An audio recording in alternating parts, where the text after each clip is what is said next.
예, 안녕하세요. 정입니다. 지금 연휴 기간에 접어들었습니다. 옵션 만기를 무사히 잘 넘겼는데요. 미국장 그리고 글로벌 시장의 반등이 좀 우리나라 시장 기간에 나와준다면은 다음 주부터 해서 조금 더 기대감 가지고 가셔도 될 것 같습니다. 일단 다우지수 반등폭 나와줬고요. 그리고 이에 따른 이제 아시아 증시 오늘 조금 이제 그 부진에서 벗어나야 되겠는데요. 어찌됐건 연휴 기간인 만큼 시장의 관심 부분은 좀 이제 공부 쪽으로 좀 돌려놓으시는 게 좋을 것 같습니다. 오늘 주제 첫 번째 주제로 가져 나온 부분은요. IT주에 대해서 가져 나왔습니다. 근데 가장 중요한 부분은 일단은 IT주다라고 할지라도 그리고 또 IT주가 강세를 만약에 나타낸다 할지라도 가장 중요한 부분이 전체 시장의 좀 움직임이 좋아야 되지 않겠느냐 이런 부분을 먼저 설명드리겠습니다. 그렇다면 칠판을 통해서 글로벌 증시의 흐름부터 먼저 말씀을 드릴 텐데요. 일단 굉장히 답답한 흐름이 계속해서 나오고 있습니다. 8월 달에도 마찬가지고요. 계속해서 그 답답한 흐름인데 첫 번째로 놓고 보실 때 이제 다우와 그리고 다우에 연동되어 있는 같은 시간대에 움직이는 쪽이 유럽 증시가 되겠습니다. 그리고 이제 두 번째로 나눌 수 있는 부분이 아무래도 이제 일본, 우리나라, 홍콩의 항생 이렇게 속해져 있는 아시아 증시 보실 수 있겠고요. 세 번째 같은 경우는 이제 브릭스 시장인데요. 브릭스 시장 같은 경우는 이제 중국과 인도, 러시아 뭐 이런 쪽이 되겠죠. 근데 이렇게 있는 가운데서 가장 큰 문제점이 됐던 부분이 중국 쪽의 약세 부분, 이 부분에 대해서 굉장히 많이 신경을 쓰십니다. 하지만 홍콩 항생지수도 영향을 받지 않는 중국 증시, 국내 증시가 영향받을 가능성 없습니다. 그렇기 때문에 중국 엑스포해드린 것처럼 무조건 이제부터는 기억에서 좀 제외를 시키시고요. 두 번째로는 다우와 유럽을 좀 놓고 보셔야 되는데 이쪽은 상당히 강합니다. 이틀 연속 조정 이후에 오늘 아침 시간 기준으로 해서 반등이 나왔습니다만 이틀 연속 조정이 문제가 아니고요. 가장 중요한 부분은 일단은 전체 시장에서 놓고 볼 때, 전체 흐름을 놓고 볼 때에는 상승 추세 라인 그대로 이어가고 있다라는 말씀드립니다. 이 수준이 어느 정도 수준이냐라고 했을 때는 일단 다우나 유럽이나 모두 마찬가지예요. 어느 정도 수준까지 되냐면 대략적으로 6월 중순 수준 6월 중순이라는 수준을 꼭 기억하셔야 될 부분은 6월 중순에 국내 증시가 어느 정도였는지 그래서 이제 그 같은 수준으로 연동될 수 있는지 이러한 부분을 체크하기 위해서인데요. 6월 중순이다라고 한다면 국내 증시 기준에서는 1700포인트 초반입니다. 그렇기 때문에 1700포인트까지 그러니까 유럽과 다우 쪽에서 조정이 급격하게 나오지 않는 한 그렇다면 아시아 증시 쪽에서 다우와 유럽을 쫓아갈 가능성이 더 높다. 그러니까 항상 이격은 줄이게 돼 있어요. 2003년 이후에 글로벌 증시가 연동돼서 움직였지 다우 따로, 유럽 따로, 일본 따로, 아시아 따로 이렇게 움직이지는 않았습니다. 그렇기 때문에 현재 구간에서 특히 2007년 이후에 서브프라임 문제 때문에 계속해서 연동되어 왔던 그런 부분들은 꼭 이격을 줄이는 과정이 있다. 이렇게 생각을 하시면 될 것 같아요. 그래서 어제와 그제 이틀 동안의 조정이 나왔기 때문에 그렇다면 미국과 유럽이 밀려 떨어지면서 아시아와 키높이를 맞추냐 이런 생각도 다소 이제 우려감이 있었습니다만 현재 기준에서는 상승 추세 라인 이어가고 있기 때문에 아시아 증시가 쫓아 올라간다. 그렇다면 그 범위 요인은 얼마라고요? 1700 라인까지는 무난하게 쫓아갈 수 있는 범위까지 미국과 유럽은 올려놨다 이렇게 보시면 되겠습니다. 근데 왜 아시아만 못 가느냐? 아시아 못 가는 이유는 별다른 게 없어요.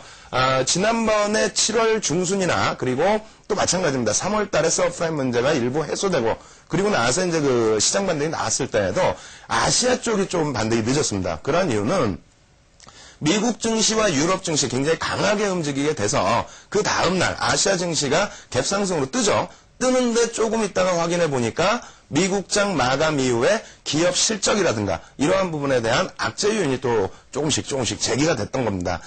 미국장에서 이제 다시 개장이 될 때는 그 악재 요인이 이미 반영이 됐다 해서 큰 영향을 받지 않았지만은 아시아 증시는 좀 불안하죠. 미국이 장대 양봉으로 마감이 됐어도 장 마감 이후에 나온 기업 실적이 그다지 좋지를 못해서 그러니까 여러 가지 뭐 예를 든다면은 AIG에 관련된 실적이라든가 혹은 아멕스에 관련된 기업 신용 등급의 하향 가능성 부분 이러한 부분이 계속 이제 발목을 잡았던 겁니다. 그 이후에 금융주들의 실적 발표 마무리되고요. 그리고 비제조업체들 이외에도 제조업체들까지도 실적이 어느 정도 마무리되는 시점에서도 다소 이제 주춤거렸던 부분은 일본이 문제가 되겠죠. 일본 같은 경우에 일본도 상당히 중요합니다. 2005년도에는 일본과 함께 국내 증시가 똑같은 흐름이 나왔어요. 일본이 50%대 상승 나올 때 국내 증시는 거의 60%대 상승. 그래서 2005년도에는 국내 증시가 세계 4위의 상승률을 기록하기도 했습니다. 근데 이러한 일본 같은 경우에 현재 어제와 그제입니다. 똑같습니다. 어제와 그제. 이 시점에서 일본의 지표 부분들이 그다지 좋지를 못했어요. 이때 나온 뭐 여러 가지 지표가 있었는데 GDP 관련된 지표도 그다지 좋지를 못했습니다. 그래서 일본 자체적인 문제를 가지고 조정을 받았거든요.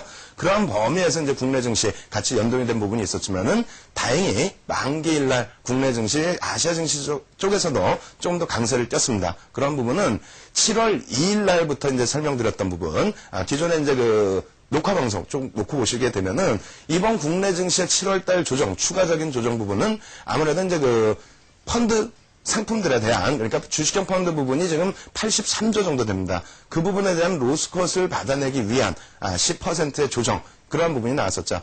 과도하게 밀렸었기 때문에 국내 증시 조금 더 강할 가능성이 높다. 이렇게 먼저 설명을 드리겠습니다. 시황 부분 더 자세히 말씀드리고 싶습니다만 오늘 시간은 뭐 업종 기준에서 말씀을 드려야 되니까 일단 이제 시황은 요만큼에서 말씀을 드리고요. IT 관련된 내용에서 이제 바로 말씀을 드리도록 하겠습니다. 일단 준비된 자료부터 딱 한 장면 먼저 보여드리고 다시 이제 설명을 드릴까 하는데요. 준비된 화면 놓고 보시게 되면은요. IT의 시가총액에 대해서 나오고 있습니다. 일단 IT의 시가총액 비중 자체가 예전에 이제 2004년도 같은 경우에는 월등히 더 높았었죠. 그러니까 지금 2004년도 4월 기점으로 놓고 보실 때는 33%까지, 그러니까 돌 3개 던지면 하나 맞는 게 IT주였습니다. 현재 기준에서도 이제 19.5%로 여전히 비중이 높은 상태이고요. 상위 7개 종목만 기준을 잡으시더라도 17%의 IT 시가총액 비중이 형성되어 있습니다. 일단 그렇다면 뭐 칠판 부분도 다시 시가총액이 중요한 부분들, 그러한 요인들에 대해서 다시 한번 설명을 드릴 텐데요. 여러분들께서 이제 IT라든가, 그리고 뭐 전기전자 업종, 그리고 조선, 철강, 금융, 이런 쪽에 관심이 좀 굉장히 많으실 텐데, 첫 번째로 비중부터 한번 살펴보면요. IT 같은 경우에 차지하고 있는 비중이 대략적으로 20% 수준이죠. 19%대니까요. 두 번째로 시가총액 비중이 높은 쪽이 금융입니다. 금융 쪽의 시가총액 비중이 현재 기점에서 대략 16% 수준. 여기서 이제 쪼개놓으면은 은행 같은 경우가 10% 정도 수준을 차지하는데요. 일단 국민은행, 신한지주, 우리금융, 그다음에 하나금융지주 이 4개의 종목만 놓고 보신다 할지라도 대략 한 10% 가까이 됩니다. 비중이 굉장히 높은 업종이 되겠죠. 세 번째로 이제 여러분들 좋아하시는 조선 같은 경우에는 이제 자동차와 같이 묶여 있어요, 업종이. 그래서 따로따로 그냥 말씀을 드린다면은 조선과 철강 같은 경우가 7%대 수준입니다. 그렇다면 시장이 가장 강하게 움직이기 위해서는 아무래도 이제 시가총액 비중이 높은 업종 쪽에서 움직임을 줘야 되는데, 지난번부터 이제 설명드린 것처럼 금융업종이 먼저 움직여야 돼요. 금융업종이 먼저 움직인다는 부분은 일단 5월 고점에서부터 다시 7월 16일까지 밀려 내려온 폭이 미국의 프라임 관련된 문제이기 때문입니다. 물론 유가나 이런 부분에 문제가 있었지만은 그 부분은 이제 부수적인 문제가 되고요. 실질적인 프라임 문제였기 때문에 미국의 반등도 금융주에서 반등을 잡아준 부분이 있고요. 국내 시장에서도 사실상 금융주들의 반등이 가장 강한 상태입니다. 그래서 이제 금융주들 꾸준하게 놓고 보셔야 되고요. 두 번째로는 일단은 IT주들 같은 경우에 환율 영향까지 받고 있죠. 최근 들어서의 강달러 기조 자체도 굉장히 긍정적인 부분이다라고 할 수 있겠습니다. 그래서 일단은 전기전자 업종 쪽에서 이 부분에서 과연 IT가 살아날 수 있느냐 부분을 놓고 보셔야 되는데, 그렇다면은 시장에서는 뭐 소형주건 중형주건 대형주건 다 똑같습니다. 세력이 붙어야 돼요. 그러니까 뭐 세력이라는 단어가 나쁜 단어가 아니에요. 개인 투자가분들이 생각하실 때 뭐 소형주에 대한 작전 세력 이렇게 생각하실 수도 있지만은 사실상 세력이라는 단어 자체는 그렇게 나쁜 건 아닙니다. 그래서 대형주 기준에서도 외국인과 기관이 세력화돼서 움직이는 업종, 그런 업종을 보셔야 되는데요. 일단은 외국인은 지금 이제 눈밖에 벗어나 있죠. 2005년 하반기 이후에 지금까지 대략적으로 65조를 매도했기 때문에 거의 뭐 매집된 종목 자체가 없습니다. 그에 반해서 기관들 같은 경우에는 그 물량을 꾸준히 받아준 부분이 있기 때문에 그럼 기관 매집주들 어떤 종목이 있었는지 먼저 살펴보도록 하겠습니다. 일단 기관 매집주들 먼저 놓고 보셔야 되는데요. 굉장히 특이할 만한 사항이 나와 있는 것을 확인하실 수가 있어요. 그래서 준비된 자료 올 초 1월부터 해서 지금까지의 금액 기준으로 순매수 상위 종목입니다. 일단 삼성전자가 가장 많이 매집되어 있죠. 그 다음에 세 번째로는 하이닉스, 그리고 밑에 보시면은 삼성테크인과 삼성 SDI, 그러니까 IT에만 4종목이 있고요. 거기에 현대차, 자동차는 다 수출주가 되겠죠. 그리고 은행이 2개, 그리고 삼성화재, 보험이 하나. 전체적으로 다시 금액 기준으로도 한 번 더 놓고 보여드릴 텐데요. 금액 기준으로, 지분율 기준으로도 놓고 보셔도 되겠고요. 삼성테크인, 삼성 SDI, 하이닉스, 이렇게 해서 이제 3개의 IT 종목과 그리고 현대차 4개째의 수출주 기준으로 잡아보실 수가 있겠습니다. 역시 금융주까지도 2개가 또 포함되어 있는 모습 확인하실 수 있겠고요. 다시 이 부분은 이제 칠판에서 다시 설명을 드릴까 하는데요. 지금 보여드린 부분은 2008년 1월부터 8월까지의 기준이 되겠습니다. 근데 가장 그 중요한 부분은 지분율로 놓고 보시는 방법이 가장 좋다 이렇게 생각을 하시고요. 조금 특이한 점 보셨을 거예요. 포스코 같은 경우에 금액 기준에서도 4위입니다. 시가총액은 2위인데 포스코의 금액 기준 기간의 매수 4위까지 밀려져 있다라는 부분. 작년에 대장주가 이거 조금씩은 이제는 수급이 둔화되고 있다 이렇게 생각하실 수 있겠고요. 현대중공업 같은 경우는 아예 없죠. 시가총액 3위였다 이제 4위까지 밀린 그런 상황이 되는데 현대중공업 조선주들은 시가총액 상위에 놓여져 있음에도 불구하고 기관들의 수급은 찾아볼 수가 없습니다. 오히려 조선주들 삼성중공업을 제외하면은 개인들에게 물량이 좀 떠넘겨진 상황이에요. 그럼 IT 중에서 정확하게 어느 정도 수준에서 매집들이 들어왔는지 칠판에 다시 써드리겠습니다.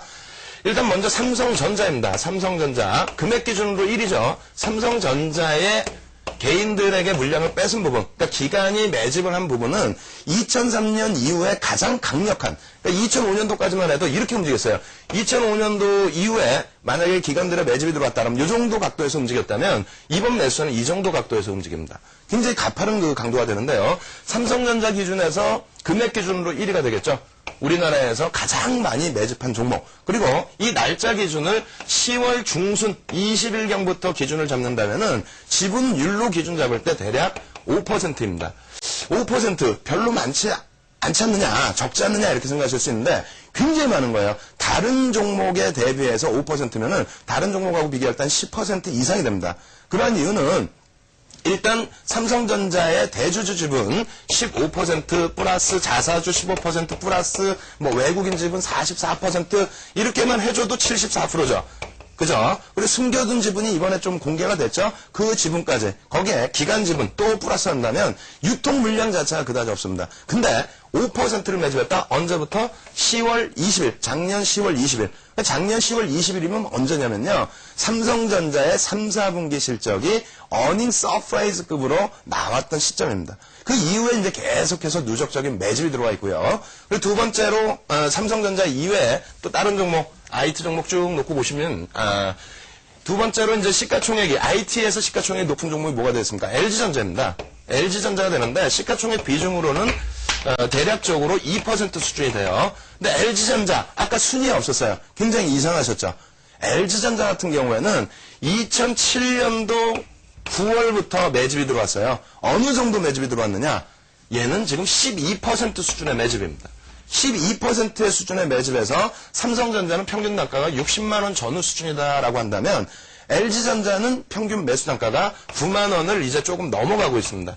중간에 한번 나중에 이제 그 수급 차트 놓고 보여드리면서 설명을 드리겠습니다만 중간에 올해 들어서 이제 그 16만 원대까지 올라서다 보니까 차익 실현 물량이 기관 쪽에서 나왔습니다. 3% 정도 나왔는데 다시 시장이 밀려 떨어지고 LG전자 주가도 밀려 떨어졌을 때 그때부터는 다시 3% 매수를 들어오면서 주가를 좀 방어해주는 그런 모습을 연출을 하고 있죠. 어쨌든 LG전자 쪽에도 12%의 매집이 단행돼 있다. 그러면 세 번째로는 또 어떤 종목이 있을까요? 시가총액 상위 기준에서 놓고 보실 때는 하이닉스가 있겠습니다. 하이닉스 기준에서도 마찬가지가 되는데요. 하이닉스 한동안 국민주라고 일컬어질 정도로 개인 투자가분들이 굉장히 많이 지분을 가져가셨습니다.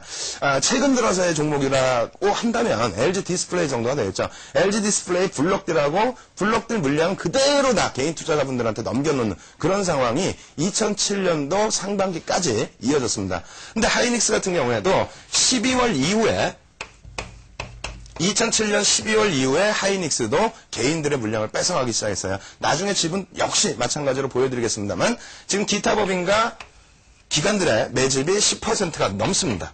10%가 넘는 그런 상황에 놓여져 있고요.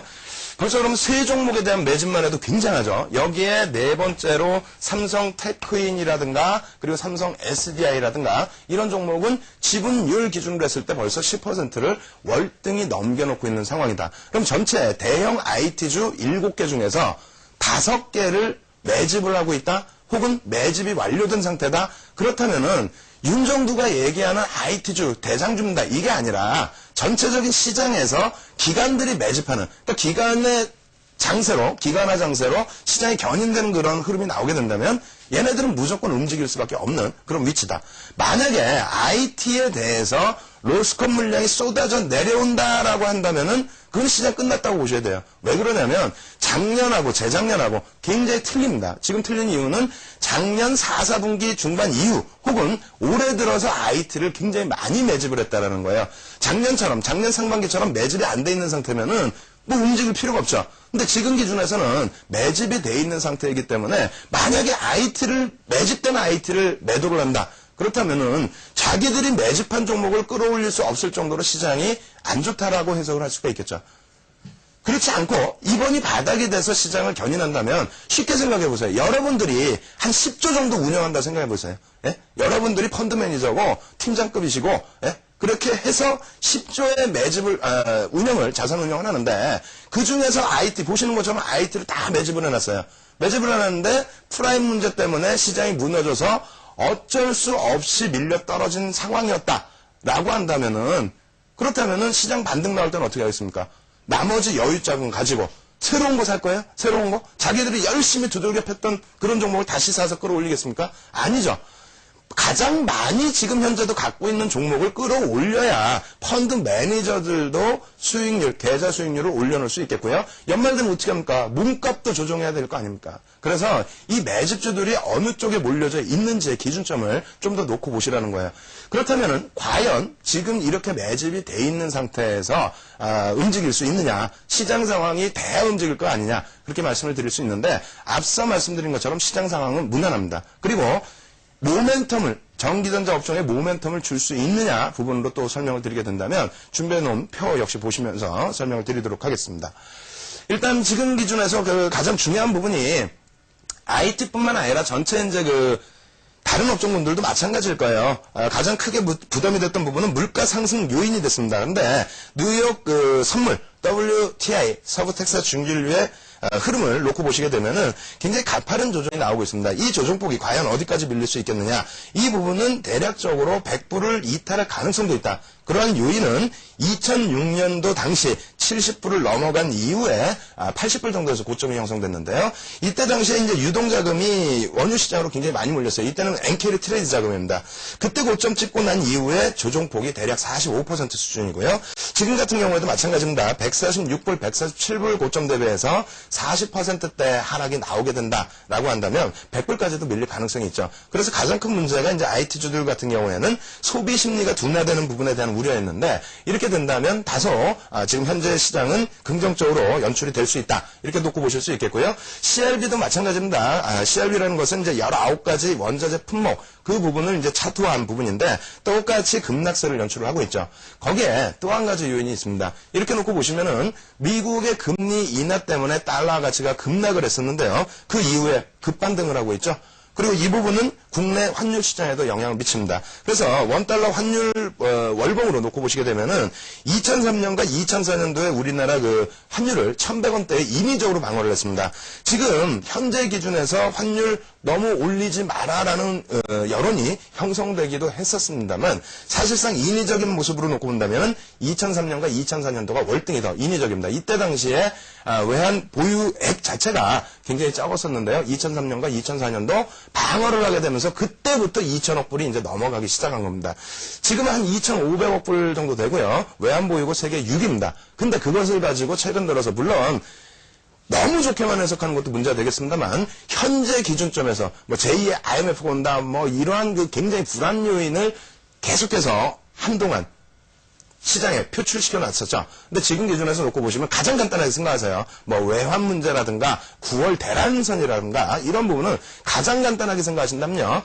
2,500억 불 이상을 가지고 있는 세계 6위의 외환 보유 국가가 그 국가가 IMF에 들어간다? 말도 안 되는 내용이죠. 가장 쉽게 생각하세요. 여러 가지 생각하지 마시고. 그리고 그 기준점에서 다시 한번 환율 부분에 대한 부분 어떻게 영향을 미칠 수 있는지 부분 다시 한번 설명을 드려보도록 하겠습니다. 칠판에서 이제 설명을 드릴 텐데요. 일단은 환율 부분에 대한 부분이 굉장히 중요한 요인 중에 하나가 되겠죠. 수출주들 전반적인 영향을 미칩니다. 그래서 환율이 대략적으로 뭐 10% 지금 뭐 900원대에서부터 1000원대 넘겨놨으니까 10% 정도 상승을 할 때의 효과 부분은 1000원 매출이 이게 전부 수출이라고 했을 때 1000원 매출이 어떻게 됩니까? 1100원이 되는 거예요. 쉽게. 그리고 영업이익도 1000원짜리 팔아서 만약에 100원이 남았다 하면은 말 그대로 똑같이 110원의 매출이 이제 형성이 되겠죠. 근데 그렇다면 강달러 기조가 계속 이어질 수 있느냐? 그러한 부분에 놓여져 있어요. 이 강달러 기조는 어떻게 놓고 보셔야 되냐면 정책적인 기조입니다. 우리나라 같은 경우에도 환율 부분에 대해서 정부 정책이 2003년 이후에 지금까지 이어지고 있습니다. 지금 신정부만 환율에 대해서 뭐 인위적으로 방어를 하고 올려놓고 그런 게 아니에요. 참여정부 때에도 똑같이 2003, 2004년도에 똑같은 그런 방어를 했었다는 겁니다. 어찌됐건 이 환율 부분, 강달러 부분 이것도 미국도 역시 정책적인 부분이 되는데요. 민주당 쪽이 강달러예요. 항상. 민주당 쪽이 강달러 기조를 유지를 하고요. 미국 민주당입니다. 공화당 쪽이 항상 약달러를 유지하는 게 기본적입니다. 왜 그러냐면 공화당 쪽 같은 경우에는 공식적인 정치자금 후원 자체를 에너지와 방산에서 받죠. 그렇기 때문에 약달러 기조를 연출을 해줘야 그렇게 해줘야 상품 가격의 상승이 나오고 그런 부분 때문에 아버지 부시 또 지금 현재 부시 대통령 그럴 때 이라크전이나 걸프전이 발생이 된다라고 생각을 하시면 되겠습니다. 근데 이번에 이제 그 민주당 쪽에서 어느 정도 승기를 잡고 있죠. 또 의회도 장악한 상태죠. 그런 관점에서 7년 만에 돌아선 겁니다. 7년 만에 강달러 기조로 돌아섰기 때문에 그렇다면은 앞전에 3월 달에 우리나라가 약간 인위적인 부분에 있어서 환율을 올려놨다. 이러한 부분이 다시 이제 미끄러지겠느냐? 아니라는 겁니다. 강달러 기조가 지속이 된다라고 한다면 굉장히 우호적인 환율 기준을 잡으실 수 있다. 그리고 또 한 가지는 지금 현재 기준에서 올해 기준으로 놓고 보시면요. 가장 글로벌 시장에서 가장 강했던 국가가 어디냐면 일본입니다. 지금도 사실은 가장 강한 거예요. 왜 그러냐면 3월부터 5월까지의 상승, 뭐 칠판에서 한번 놓고 보여드릴까요? 3월에서 5월까지 이렇게 상승이 나왔을 때, 반등이 나왔을 때, 이 반등의 기준에서 다우가 12%입니다. 그리고 유럽이 얼마 올라갔냐면요. 18%, 그러니까 대략 1.5배. 우리나라와 일본 같은 경우에 똑같이 24% 올라왔습니다. 근데 24% 올라간 이유, 그 부분은 아무리 눈을 씻고 찾아봐도 다른 게 없어요. 다른 게 없습니다. 환율입니다, 환율. 일본 같은 경우에도 GDP의 45% 이상이 수출이에요. 수출이기 때문에 환율 부분이 95엔에서부터 108엔까지 올라왔을 때, 현재는 110엔까지 올라왔을 때, 그렇게 됐을 때 수출주들 굉장히 긍정적인 영향을 받죠. 그러다 보니까 24% 반등 이후에 이번 5월 이후의 조정에서는 이 상승 부분에 대한 절반 수준밖에 조정을 받지 않았다는 겁니다. 그럼 우리나라도 이렇게 똑같이 연출이 됐어야 되는데 아무래도 이제 물가 불안 또 전체적인 여론 부분 이러한 부분 때문에 국내 증시는 한 단계 더 이탈돼 버리는 그런 흐름이 나왔고요. 일본도 사실은 똑같습니다. 일본도 물가 불안 없겠습니까? 원자재 가격 영향 안 받겠어요? 근데 환율 부분이 더 크기 때문에 일본 같은 경우에도 수출주 기준에서 시장을 방어해 놓은 부분이 있다. 이렇게 생각하시면 될 것 같아요. 그래서 이 환율 부분이 충분히 전기전자 업종의 모멘텀이 된다. 이렇게 설명을 드리겠고요. 그럼 실질적으로 환율이 방어됐을 때 국내 주도주들 어떻게 움직였는지 한번 수익률 한번 놓고 보여드리도록 하겠습니다. 주도주라는 부분은 예전에 한번 이제 설명을 드렸었어요. 예전에 한번 설명을 드렸었는데 시장의 수익률, 시장 상승률 대비해서 최소 1.5배에서 2.5배까지 움직이는 것이 주도주라고 말씀을 드렸습니다.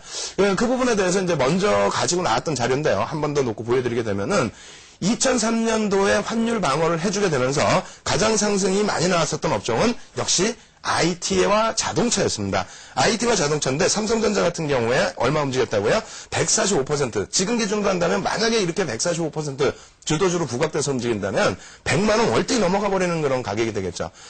현대차 같은 경우에 168%의 움직임이 나왔습니다. 이런 식으로 일단은 그 2003년과 2004년도 아까 보여드린 것처럼 환율 부분의 방어 때문에 나온 이러한 실적이기 때문에 그렇다면 이러한 부분은 꼭 체크를 하셔서 환율의 수혜주가 뭘지에 대해서 그래서 맨 처음에 금융주에 대해서 언급 일부 드렸죠. 그리고 수출주입니다. 그 중에서 오늘은 IT를 조금 더 강조를 드리겠다. 이렇게 말씀을 드리는 거예요. 그러면 무조건 환율이 좋다고 해서 무조건 갈 수가 있느냐? 또 그렇지만은 않아요. 그럼 다음 차트 한번 놓고 보면서 설명을 드려보도록 하겠습니다. 먼저 이제 그 차트를 놓고 보시게 되면은 전기전자 업종 자체의 그 월봉이에요.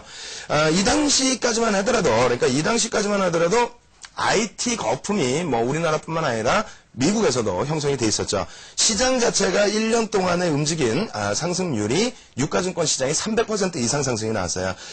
이 당시에 전기전자 업종의 상승률도 420%였고요. 그리고 가장 중요하게 우리가 놓고 봐야 될 부분이 이거죠. 2003년 2월부터 2004년 4월까지 기준입니다. 인위적인 환율을 방어해 줬을 때의 기준, 전기전자 업종 전체에서 130%의 반등 탄력이 나왔다는 거고요. 그리고 이제부터는 업종으로 놓고 보셔야 되는데 업종 부분 쭉쭉쭉 넘어가겠습니다. LCD 패널 영업이익률, 패널 업체들의 영업이익률만 놓고 보시면요. 지금 영업이익률이 정체 상태에 놓여져 있죠. 2007년 3분기 이후에 정체라는 거 확인하시고요. 두 번째로 이제 휴대폰 시장 추이입니다. 이번에 전기전자 업종에서 가장 그러니까 세 가지로 분류를 한다면 IT 중에서 휴대폰과 그리고 디스플레이와 반도체 이렇게 기준을 잡으실 수가 있는데요. 먼저 이제 그 디스플레이는 정체 상태, 그러니까 업황 자체가 좀 고점에 달했다 이렇게 말씀드릴 수 있겠고요. 그 다음에 이제 휴대폰 시장 같은 경우에는 정체처럼 보여지지만 실질적으로는 가장 높은 국내 기업들의 실적을 나타냈던 부분이 휴대폰 시장이다 이렇게 놓고 보시면 될 것 같습니다. 여기에서 이제 그 조금 주의해서 놓고 보셔야 될 부분은요.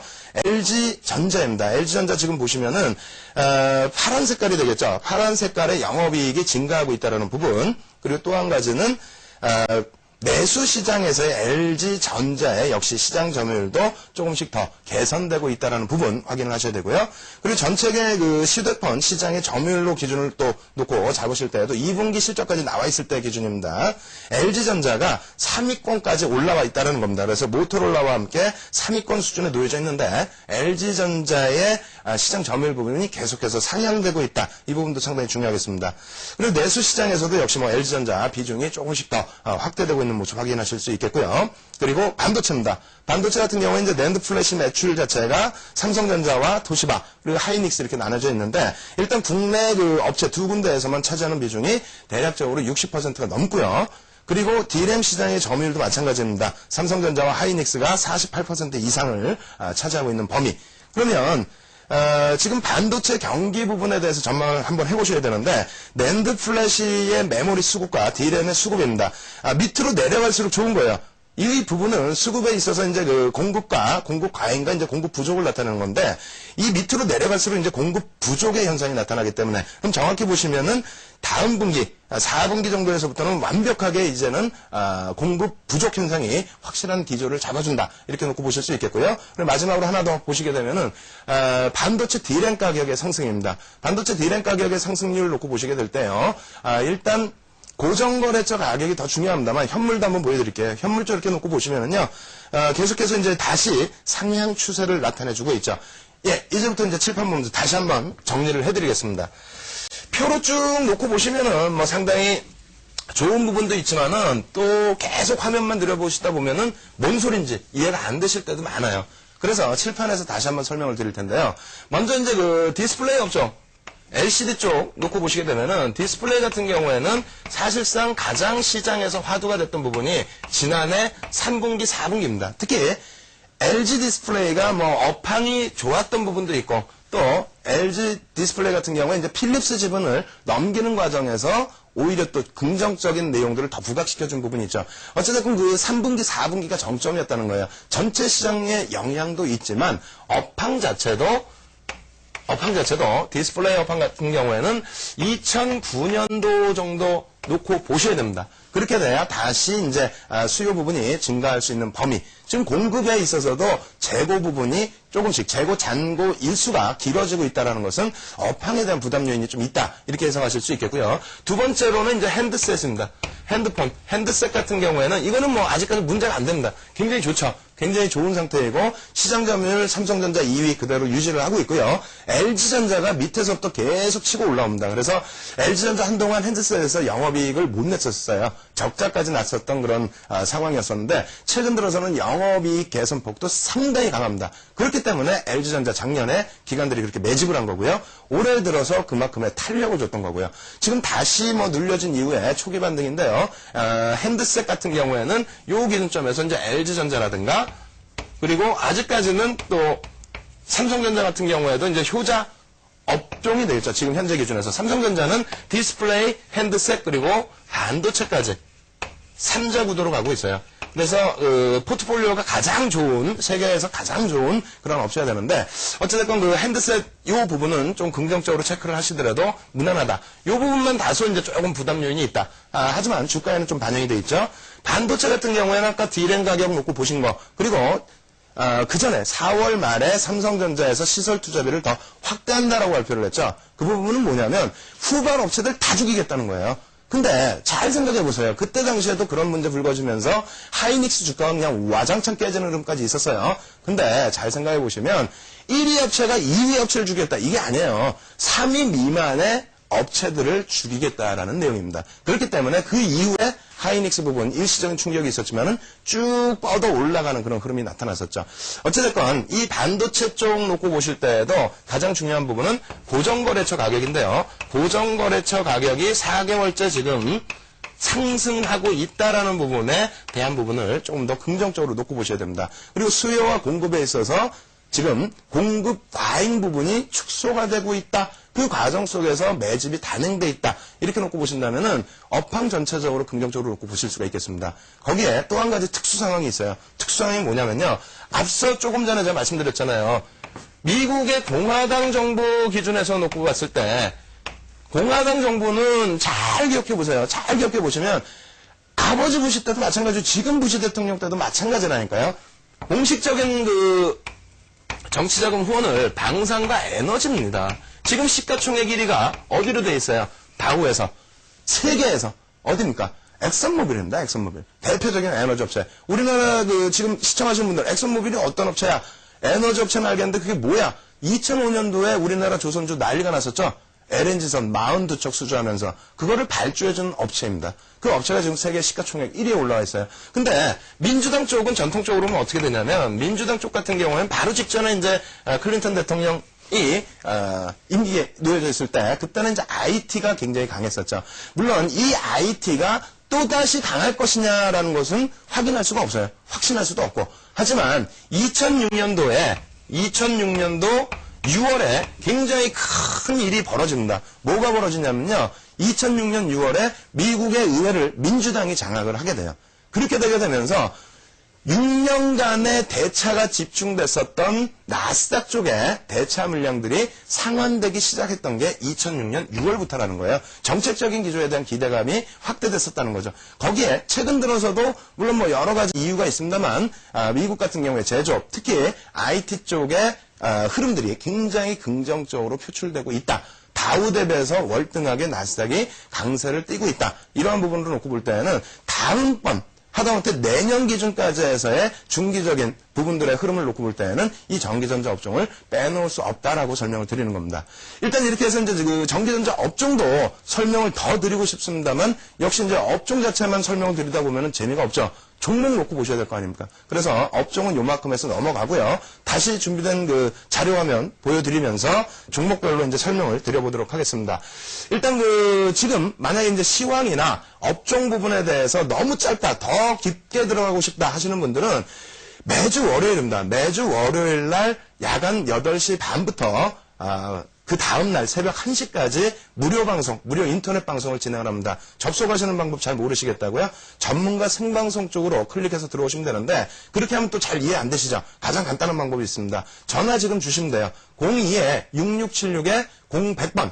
02-6676-0100번 지금 자막 나가죠. 이쪽으로 지금 전화 주십시오. 지금 전화 주시면 무료 생방송, 인터넷 방송 접속하시는 방법 알려드릴 겁니다. 그러면 바로 종목으로 넘어가도록 하겠습니다. 준비된 화면 한번 보여드릴 텐데요. 그렇다면은 IT주에 대해서 매집도 돼 있다고 설명을 드렸고, 그리고 업황도 긍정적이다라고 말씀을 드렸는데, 일단 그렇다면은 매집주 기준에서 어느 정도의 등락이 나오는지 그러한 부분을 자료화면을 통해서 설명을 드려보도록 하겠습니다. 일단 1차 매집 국면에서의 흐름, 그러한 기준을 좀 잡아드려야 되는데 칠판 활용해서 그걸 적어드려 보도록 하겠습니다. 어느 정도 매집이 돼야 어느 정도 흐름이 긍정적으로 나오는지 매집주의 기준점 한번 잡아드려 볼 텐데요. 오늘은 좀 넓게 쓰니까 참 좋네요. 예전에 나올 때는 이걸 한쪽에서만 썼는데 넓게 쓰니까 좀 많은 내용을 쓸 수 있는 것 같습니다. 매집주다라고 하면은 2.5에서 시가총액 1조 이상짜리예요. 1조 이상짜리를 얘기하는데 2.5에서 5% 정도 매집을 했을 때 주가는 20에서 30% 정도 드러나야 됩니다. 그리고 5에서 10% 매집했을 때는 최소 30에서 50%를 올려놔야 차익 실현을 할 수가 있는 겁니다. 그리고 10% 이상이 매집이 돼 있을 때 이건 주도주라고 해요. 주도주라고 표현하실 수가 있고요. 이렇게 됐을 경우에는 50% 이상을 땡겨 놓고요. 확실한 주도주로 완전하게 부각이 된다라고 하면은 거기에 프리미엄까지 더 붙죠. 그렇게 해서 시장 수익률 대비해서도 월등히 높은 2배 이상의 그런 상승률이 나올 수 있다 이렇게 생각하시면 됩니다. 다만 이 5% 미만으로 매집돼 있을 때는 쉽게 나갈 수가 있어요. 이건 꼭 염두를 해두셔야 돼요. 그래서 최소 안전 범위는 요 범위가 되는데요.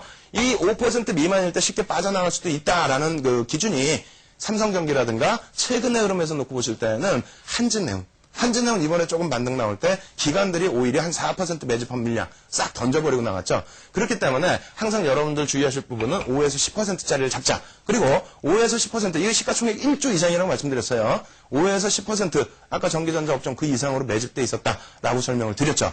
그죠? 그렇기 때문에 전기전자 업종은 크게 부담이 없다라고 설명드리겠고요. 과연 그게 그렇게 진짜 주도주들이 매집돼서 움직였는지 그 부분에 대한 차트 한번 보여드리도록 하겠습니다. 일단 뭐 국민은행 2005년도에 주도주가 뭐였어요? 국민은행 그리고 은행주와 보험업종 이렇게 됐었죠. 이렇게 놓고 보시게 되면은 국민은행 월봉 보실 때 가장 중요하게 놓고 보셔야 될 부분이 외국인들이 여기서 한 7% 매집했습니다. 야, 7% 이게 매집이냐? 잘 생각해 보십시오. 국민은행, 신한지주, 그리고 우리금융지주, 하나금융지주 이런 쪽에 지금 대주주의 지분이 7, 80% 이상입니다. 거기에서 순간적으로 또 7% 매집이 들어온다? 엄청난 매집이라는 거예요. 그렇기 때문에 시장 대비해서 2배, 100%의 수익이 나온 거고요. 현대차 같은 경우에도 마찬가지입니다. 이때 당시에 2003년도 환율이 부각될 당시에 이때는 주도적인 시장 견인 끌고 갔었던 그러한 그 세력이 외국인이었죠. 외국인 지분율이 10% 이상 증가합니다. 그렇게 되면서 현대차 같은 경우에도 이 당시 랠리 때 나타났던 수익률 자체가 180% 정도 수준의 수익률이 나타났다. 이렇게 말씀을 드릴 수 있는 거예요. 그렇다면은 지금부터 해서 이제 쭉 한번 넘겨드릴 텐데요. LG 디스플레이 수급부터 해서 종목별로 7개 종목이에요. 칠판에서 다시 한번 써드릴게요. 종목별로 쭉 써드리면서 수급이 어떻게 진행돼 왔는지 그리고 지금 매집이 어느 업종에서 매집이 됐는지를 확인을 하셔야 됩니다. 먼저 첫 번째로 보여드릴 게 LG 디스플레이입니다. 두 번째로 보여드릴 게 삼성전기예요. 세 번째로 보여드릴 게 LG전자와 삼성 SDI입니다. 그리고 지금 이제 눈 크게 뜨실 거예요. 아마도 네 종목, IT 중에서 네 종목이 들어있나 이렇게 해서. 그 다음 네 번째로 보여드릴 게 이제 삼성전자. 그 설명도 좀 드리고 싶었는데 시간이 좀 안 될 것 같고요. 다섯 번째가 하이닉스. 종목이 너무 많죠. 이거 쭉쭉쭉 넘어가야 돼요. 어쩔 수 없어요. 그러면. 여섯 번째가 이제 삼성테크닉. 그렇게 해서 총 7개 보여드릴 텐데요. 여기서 특징적인 게 있습니다. 먼저 이제 수급 차트 한번 쭉 보여드리고 어떤 부분이 특징이 있는지 그 부분은 다시 또 칠판에 설명을 드려보도록 하겠습니다. 일단 LG 디스플레이부터 해서 수급 동향 한번 놓고 보셔야 되는데요. 그 부분 놓고 보시면은 여러분들이 가장 큰 문제가 하나 있어요. 예? 가장 큰 문제가 LG 디스플레이의 그 시가총액과 그리고 상장 주식수를 모르는 부분인데 오늘부터는 한번 공부를 해보세요. LG 디스플레이 어떻게 됐습니까? 개인들, 파란 색깔이 개인입니다. 개인들에게 얼마 넘겨놨어요? 4천만 주 이상 넘겨놨죠. 4천만 주 이상. 지분율 기준으로 해서는 약 12% 개인들이 떠는 상태고요. 시장의 주도 세력은 누구라고요? 기관이라고 그랬죠? 기관이 매도를 했다라는 겁니다. 두 번째로 삼성전기입니다. 삼성전기 부분도 마찬가지예요. 올 3월부터 해서 잘 올라왔어요. 이때 기관들이 한 4에서 6% 매집을 했습니다. 지금은 색깔 보시면은요, 기관들 같은 경우 초록색이에요. 초록색이고, 외국인은 여기 나와 있죠. 왼쪽에 빨간색입니다. 그리고 개인들은 파란색입니다. 그래서 개인들이 다시 떠나는 물량이 10% 수준. 지금 뭐 요즘에 조금 일부 외국인 기관 들어왔다고 해도 어떻게 됐습니까? 개인들이 물량 뺏긴 거 거의 없죠. 얘도 역시 마찬가지로 10% 이상입니다. 10% 이상 개인에게 넘겨졌고요. 삼성 SDI 같은 경우에는 상당히 좋죠. 이거 보세요. 한번 이게. 몇 주입니까? 얘가 주식수가 6천만 주짜리입니다. 어마어마한 매집이죠. 지금 700만 주 이상, 거의 뭐 작년부터 기준 잡으면 800만 주 이상이고요. 그 다음 기간, 초록색 기간 역시 또 놓고 보시면 LG전자예요. LG전자 같은 경우에도 어떻게 돼 있어요? 대략적으로 지금 현재 기준 잡으시면 2천만 주 가까운 매집이 되어 있습니다. 그죠? 작년 7월 이후부터 놓고 보실 때 기준입니다. 그 다음이 이제 삼성전자 영업이익 부분 이렇게 쭉 나와 있는데, 그렇다면 이제 칠판에서부터 종목별로 수급에 대한 설명 쭉 드려보도록 하겠습니다. 먼저 LG 디스플레이 놓고 보시게 되면은 얘 주식수부터 아셔야 돼요. 예? 가장 중요한 게 종목 이름이라고 그랬죠. 종목 이름도 모르시는 분이 계세요. 내가 갖고 있는 종목 이름도 삼성테크인을 삼성테크원 이러시질 않나? 무슨 LG 디스플레이를 LG 디스까지만 나오는 그 HTS도 있죠. 그러니까 어디 가셔가지고 맨날 LG 디스 이러는 분도 계세요. 그건 안 된다는 거예요. 여러분들 가장 기본적으로 여러분 종목 이름 아셔야 되고요. 두 번째 가장 중요한 거 뭐예요? 상장 주식수입니다. 상장 주식수. 곰곰이 한번 생각해 보세요. 여러분들이 주식수를 지금 다 알고 계신가 한번 생각을 해보세요. 다 모르고 있단 말이에요. 다. 얘는요. 제가 뭐 얘를 별로 그렇게 관심도 없는데 얘 주식수도 요즘 하도 떠들고 다녀갖고 애우고 있어요. 얘가 대략 3억 5,700만 주인가 할 겁니다. 3억 5,700만 주. 그렇기 때문에 아까 4천만 주 이상 떠넘겼기 때문에 11% 정도 수준의 개인들에게 물량 떠넘기기가 진행됐다는 겁니다. 그럼 윤정두가 얘를 나쁘다 안 나쁘다 할 필요도 없어요. 주도 세력이 두들겨 패는 애가 뭐가 좋다고 얘를 좋다고 생각을 하세요. 똑같은 IT에도 얘가 간다고 보세요? 못 갑니다. 이렇게 되면. 수급 바뀌는 걸 보셔야죠. 바뀌는 걸. 누가 땡겨주지도 않는데 나 혼자 앉아가지고 아이고 이거 좋은데 조선주 좋은 거 누가 몰라요. 중학생도 합니다. 그거는 학교에서 배워요. 근데 LG 디스플레이는 어떻게 되겠어요? 여러분들 다 잘하실 거 아닙니까? 뭐 3조의 영업이익 요즘에 들어갖고 좋은 얘기 안 나오죠. 왜 그렇겠어요? 물량 다 떠넘긴 이유니까 안 나오는 겁니다. 3조의 영업이익 나오지만 시설 투자비가 너무 많이 들어가요. 그러한 부담 요인도 있었다라는 걸 모르셨기 때문에 지금도 LG 디스플레이 되게 좋다는데 영업이익은 그거 누가 모르냐는 거예요. 다 알지. 그러니까 수급 부분부터 더 놓고 보셔야 된다는 거고요. 삼성전기 부분도 역시 마찬가지입니다. 삼성전기의 주식수 7,500만 주예요. 7,500만 주. 그렇기 때문에 얘도 아까 놓고 보실 때 얼마요? 12% 떠넘기신 상태예요. LG전자 부분은 오히려 얼마 매집이 되어 있다고요? 12% 이상의 매집입니다. 얘도 주식수 아셔야 되겠죠. 대략 1억 4천만 주 정도 됩니다. 그리고 삼성 SDI 같은 경우 얘 별표하셔야죠. 별표하시는데 얘는 매수 사인을 지금 드릴 수는 없어요. 왜 그러냐면 얘는 평균 매수 단가가 78,000원에서 8만원 정도 수준이에요.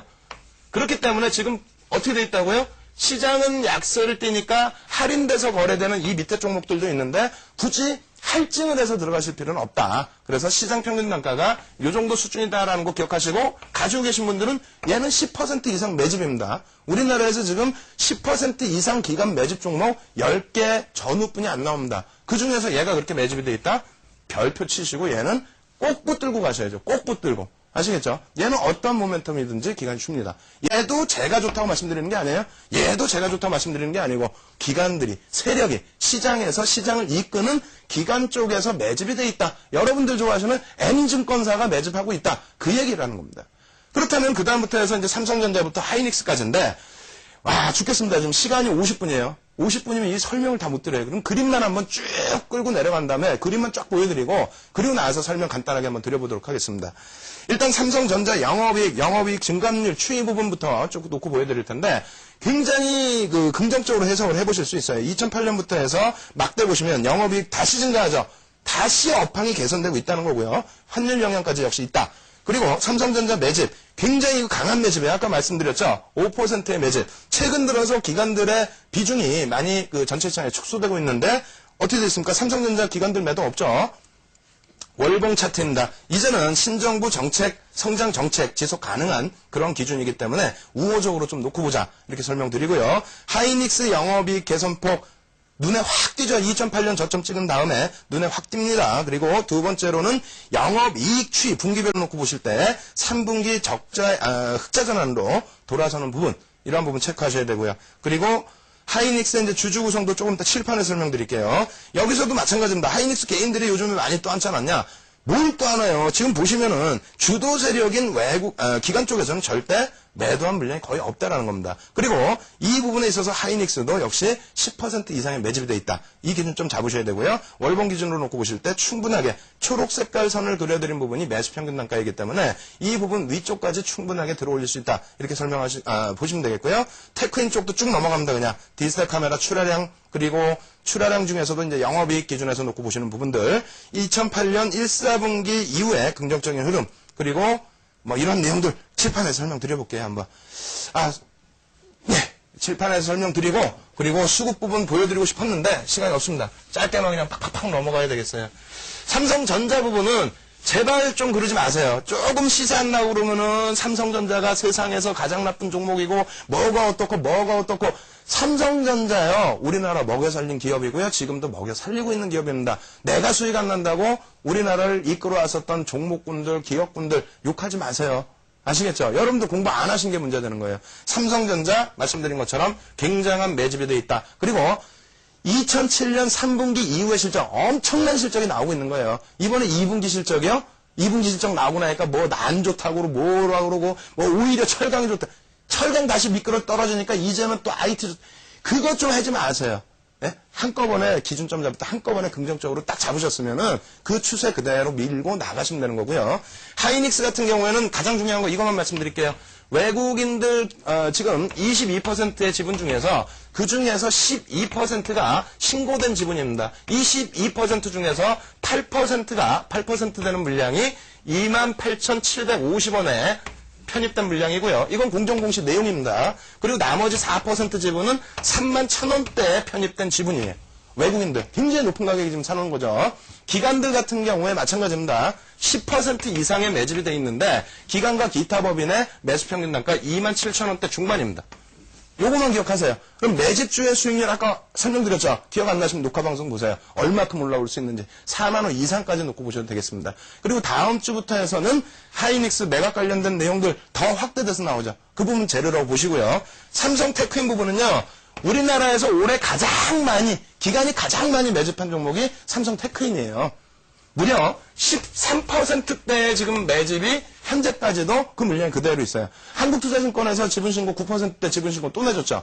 그죠? 미래에셋 쪽에서 지금 예전에 가지고 있던 물량이 얼마인지를 모르겠습니다. 근데 이번에 10월 이후에 미래에셋 산 지분이 대략 3%대가 됩니다. 예전 물량까지 있다라고 한다면 지분신고 곧 나올 수 있고요. 그러한 부분도 역시 모멘텀 될 수 있어요. 그럼 얘는 실적적인 부분에서 어떤 모멘텀이 있느냐? 다른 거 다 무시하세요. 다 무시하시고 11월 달에 또 재료 하나 나올 거 있습니다. 11월에 재료가 나오는데 이 부분은 작년에도 있던 재료, 재작년에도 있던 재료, 누구나가 아는 재료. 그러면 이게 반영되는 게 언제냐? 10월, 9월 이럴 때 다 반영이 됩니다. 이게 뭐냐면 4분기 기준에 있어서 방산에 관련된 수주가 들어와요. 방산에 관련된. 예? 그래서 뭐 자주포라든가 이런 거 있죠. 매출 규모가 그게 어마어마하게 커요. 영업 마진은 얼마 안 되는데 매출 규모가 큽니다. 그래서 전체적으로 놓고 볼 땐 이게 모멘텀이 된다는 거예요. 우와 몇 조짜리 뭐 수주 들어왔다 뭐 이렇게 시가총액이 3조짜리가 그죠? 그렇기 때문에 매집이 되어 있는 거고 그렇기 때문에 현재 기준에서도 많이 눌려져 있지만은 이러한 종목을 버릴 수 없는 이유가 됩니다. 굉장히 뭐 숨가쁘게 오고 자료 준비 많이 했습니다만 결과적으로는 뭐 시간이 허락이 안 돼요. 그러다 보니까 여러분들과 이제 뭐 아까 말씀드린 것처럼 매주 월요일마다 무료 방송을 진행해드리면서 야간에 같이 이제 공부하는 시간도 가져가고요. 그리고 온라인에서만 매면은 거의 뭐 못 알아듣는 분들이 많으세요. 또 연세 많이 드시는 분들은 직접적으로 대화를 해서 물어보고 싶은데 그것도 안 되시고 그래서 일단은 오프라인에서도 여러분들하고의 교육 시간들을 많이 잡고 있습니다. 그래서 오늘 당장 저 지금 서울에 있잖아요.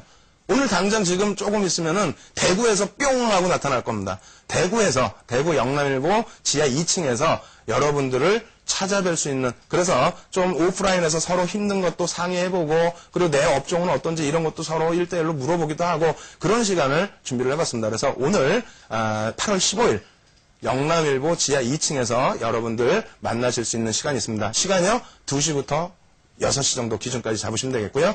그리고 이제 내일도 있습니다. 내일도 서울에 계신 분들은 어떻게 부산까지 어떻게 하느냐? 그럼 서울에 내일 정경련 회관이 되겠습니다. 정경련 회관 3층에서 역시 마찬가지로 2시부터 6시까지 여러분들께 이제 말씀 다 못 드렸던 업종, 업황, 그리고 다른 업종도 또 보셔야 되잖아요. 조선 철강도 보셔야 될 거고, 자동차도 보셔야 될 거고, 그러한 부분 설명, 그리고 수급에 대한 설명, 그리고 여러분들 또 포트폴리오에 대한 관리, 이러한 부분까지 말씀을 드리도록 하겠습니다. 일단 뭐 굉장히 좀 숨가쁘게 진행이 되어 왔는데, 굉장히 뭐 좀 정신 없으시죠? 정신 없으신 가운데서, 일단은, 그렇더라도, 뭐 시장도 힘들고, 그렇더라도 조금 긍정적인 마인드 좀 가지고 가시고요. 어차피 글로벌 증시는 똑같이 연동된다. 그렇다면 미국과 유럽 쪽에서의 강세 전환된 부분들이 아시아 증시 또 이런 쪽으로 다 연동될 수 있다. 이렇게 생각하시면 될 것 같습니다. 예, 오늘 뭐 아침 이른 시간부터 해서 숨가쁘게 진행을 했는데요. 연휴 잘 보내시고, 그리고 딥타임에 더 쟁쟁하신 분들 좋은 내용들 많이 있으니까 끝까지 채널 고정하시고 시청해 주시기 바랍니다. 예, 감사합니다.